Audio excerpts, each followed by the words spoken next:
الحمد لله الحمد لله الذي خلق السماوات والأرض في 6 أيام ثم استوى على العرش يدبر الأمر يفصل الآية والصلاة والسلام على رسوله الكريم وعلى آله وأصحابه أجمعين. أعوذ بالله من الشيطان الرجيم. بسم الله الرحمن الرحيم. ولمن انتصر بعد ظلمه فأولئك ما عليهم من سبيل إنما السبيل على الذين يظلمون الناس ويبغون بالأرض بغير الحق أولئك لهم عذاب أليم. সদকাল্লাহুল আলিয়্যুল আযীম। প্রিয় দর্শক শ্রোতাবৃন্দ, আমি আপনাদের সামনে পবিত্র মহাগ্রন্থ আল কোরআনের 82 নম্বর সূরা আশ-শুরা থেকে একটা আয়াত তেলাওয়াত করেছি। আমি এই আয়াতের প্রেক্ষাপট আলোচনা করে কোরআন মানব জাতিকে কী নির্দেশ দেয় তা বলেই আমার কথা শেষ করব। আমি যে আয়াতটি তেলাওয়াত করেছি সেটা হলো সূরা আশ-শুরার 41 নম্বর আয়াত ও 42 নম্বর আয়াত। এই সূরাটিতে আল্লাহ তাআলা বলছেন, ওয়ালামান ইনতাসারা বা'দা যুলমিহি, যারা প্রতিশোধ নেয়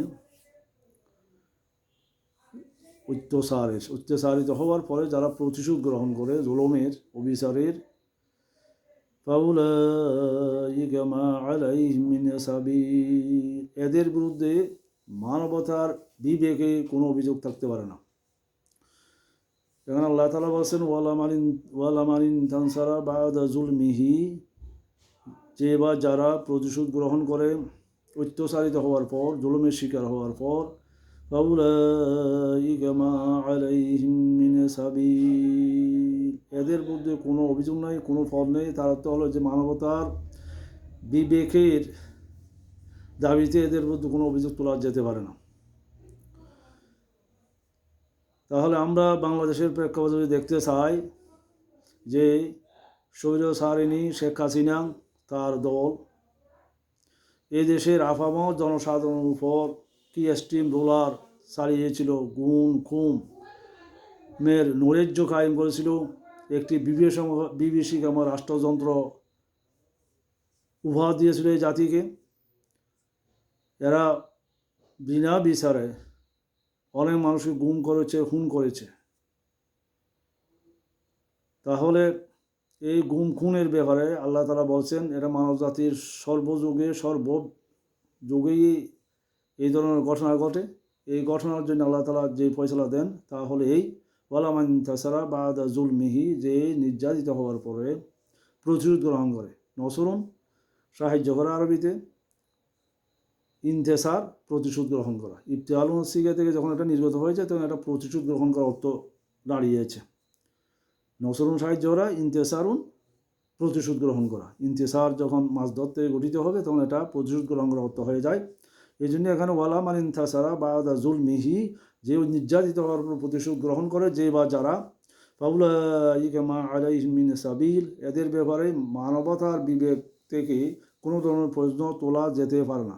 সুতরাং বর্তমান সরকারের উচিত এই স্বৈরচারিণী শেখ হাসিনা, এই নাস্তিক মহিলাটি এ দেশের মুসলমানের বান দেখে এ দেশের জনগণের উপর বসে 15 বছর পর্যন্ত যে অত্যাচার অনাচার করেছে, অসংখ্য নিরপরাধ মানুষকে খুন করেছে, অসংখ্য নিরপরাধ লোকদেরকে ফাঁসি দিয়েছে, অনেককে গুম করেছে, খুন করেছে।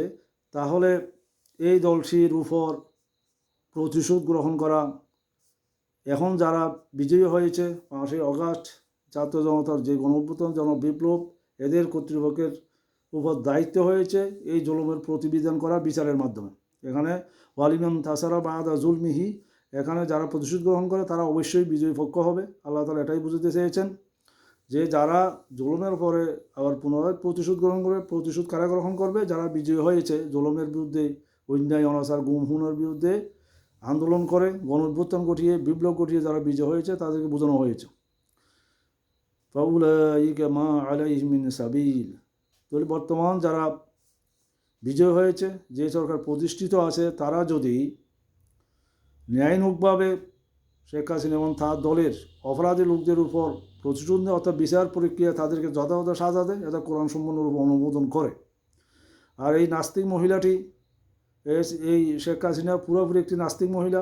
তার মূল লক্ষ্য ছিল এদেশ থেকে ইসলামী আদর্শ, ইসলামী বিশ্বাসকে নির্মূল করে দেওয়া। ভারতের ফেসিস্ট হিন্দুদের দর্শন গ্রহণ করে, যার নেতৃত্বে রয়েছে মোদি।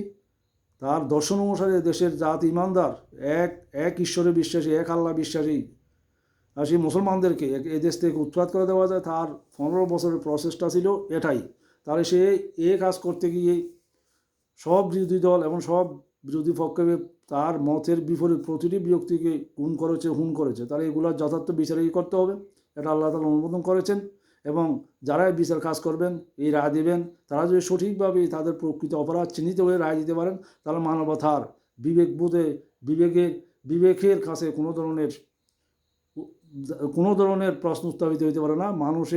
মানবতার বিবেক অবশ্যই এর বিপক্ষে দাঁড়াবে না। ফাউলাইকা মা আলাইহিম মিন সাবিল। এরাই হলো এদের বিরুদ্ধে যারা এই ধরনের প্রতিশোধ নেবেন, এই ধরনের বিচার এর মাধ্যমে প্রতিশোধ গ্রহণ করবেন ন্যায়ানুগ পন্থায়, তাহলে তাদের উপর কোনো অভিযোগ আসবে না, তারা কি বিবেকের কাছে দায়ীও হবে না। ইন্নামা সাবিলু আলাল্লাযীনা ইউযলিমুনান নাস ওয়া ইয়াবগুনা বিল আরদি বিগাইরিল হক। আল্লাহ তাআলা বলছেন যে তাদের বিরুদ্ধে পদক্ষেপ গ্রহণ করতে হবে। ইন্নামা সাবিলু, পথ তাদের বিরুদ্ধে উন্মুক্ত করতে হবে বিচারের, আলাল্লাযীনা ইউযলিমুনান নাস, যারা মানুষের উপর অত্যাচার চালিয়েছে, ওয়া ইয়াবগুনা ফিল আরদি বিগাইরিল হক, এবং রাষ্ট্রে, এখানে আরদত্ত রাষ্ট্র, যারা রাষ্ট্রে কোনো ন্যায়ানুগ কারণ ছাড়াই ভয়ানক কার্যক্রম করেছে। ওয়াইবগুনা ফিল আরদি বিগাইরিল হক, বাগিউন বিদ্রোহ, বাড়াবাড়ি, অনাচার, অত্যাচার। বাগিউন শব্দের অর্থ আরবিতে ওয়াইবগুনা ফিল আরদি বিগাইরিল হক, কোনো ন্যায়ানুগ কারণ ছাড়াই তারা রাষ্ট্রের মধ্যে কী করেছে? অনাচার, অবিচার করে। শেখ হাসিনা কোনো ন্যায়বোধের কোনো ধরনের ধারণা ছাড়া, ন্যায়বোধ ছাড়াই এদেশে জনগণের উপর অত্যাচার করেছে, এ রাষ্ট্রের উপর জুলুম চালিয়েছে। এই কারণে আল্লাহ তাআলা বলছেন ওয়াইবগুনা ফিল আরদি বিগাইরিল হক, যারা রাষ্ট্রের মধ্যে বিদ্রোহাত্মক আচরণ করেছে, বাড়াবাড়ি করেছে, অত্যাচার নির্যাতন করেছে কোনো ন্যায়ানুগ কারণ ছাড়াই, তাহলে শেখ হাসিনা এবং তার দল এই অপরাধী, যে তারা ইউযলিমুনান নাস, যে মানুষের উপর অত্যাচার অবিচার করেছে, এটা কি মিথ্যা? শেখ হাসিনা এবং তার দলের লোকেরা এদেশের অসংখ্য সাধারণ মানুষের উপর মতের জন্য, শুধুমাত্র বিশ্বাসের জন্য, মতের জন্য অত্যাচার অবিচার চালিয়েছে, এটা কি মিথ্যা? ওয়াইবগুনা ফিল আরদি বিগাইরিল হক, আর এরা রাষ্ট্রের মধ্যে অন্যায় বাড়াবাড়ি করেছে। শেখ হাসিনা কি অন্যায় বাড়াবাড়ি করেনি? এখানে অসংখ্য মানুষের গুম খুনের দায়ী সেই দায়ী নয়।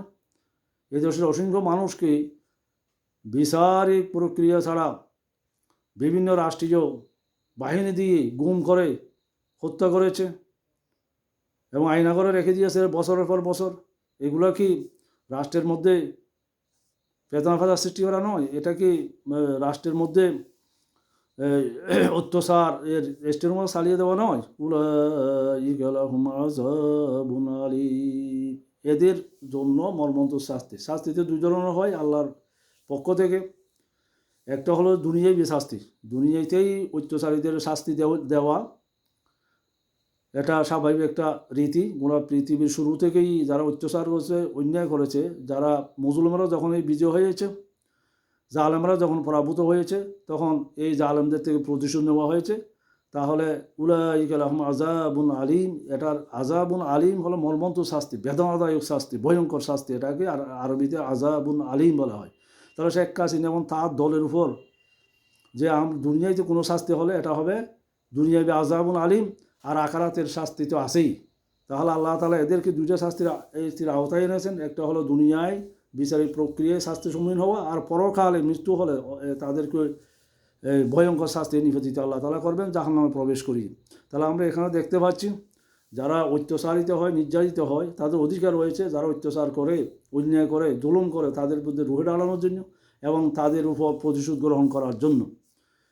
আর প্রতিশোধ শুধু তাদের উপরেই হয় যারা অত্যাচার করেছে, জুলুম করেছে, গুম খুন করেছে তাদের উপর। কারণ এটা রাষ্ট্রের মধ্যে ভয়ানকভাবে বাড়াবাড়ি করেছে। ধরো শেখ হাসিনা এবং তার দল এই রাষ্ট্রের উপর ভয়ানক ধরনের বাড়াবাড়ি করেছে এবং জনগণের উপর অত্যাচার অবিচার চালিয়েছে, গুম খুনের রাজত্ব কায়েম করেছে, ইয়েজলিমুন নাস, মানুষের উপর অত্যাচার অবিচার জুলুম করেছে। এটা কি করে নাই?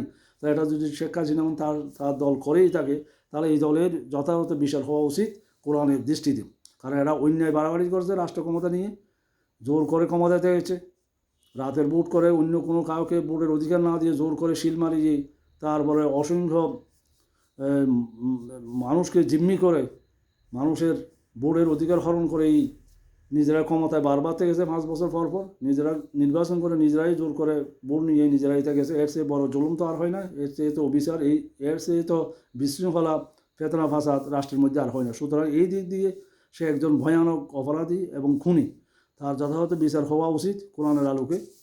আমি আশা করব জনগণ এই বিষয়টা বুঝবে যে জনগণের মতামত এই আওয়ামী লীগ কেমন তার নেত্রী শেখ হাসিনা সরিয়ে ছাড়েনি। নাস্তিক নেত্রী, আমি একে নাস্তিক বলি, এর আল্লাহ এবং পরকাল রাসূল পরিজনও বিশ্বাস নেই, এর পুরোপুরি একজন নাস্তিক মহিলা যার কাজ হলো এদেশ থেকে ইসলামকে নির্মূল করা। সুতরাং এদের উপর যথাযথ শাস্তি প্রয়োগ করে এই রাষ্ট্রটাকে পবিত্র করতে হবে, যেটা কোরআন আমাদেরকে নির্দেশ দিয়েছেন। আমি এই সূরার 142 নম্বর আয়াত থেকেই এই বিষয়টা বুঝতে পারলাম এবং জনগণ এটা বুঝবে, যারা আমার শ্রোতা আছে তারাও দেখবেন যে এটা এরকম কোরআনে লেখা আছে। সুতরাং শেখ হাসিনার শাস্তি কোরআনের আলোকে হওয়াই উচিত। ওয়া মা তৌফিক ইল্লা বিল্লাহ। আসসালামু আলাইকুম ওয়া রাহমাতুল্লাহ।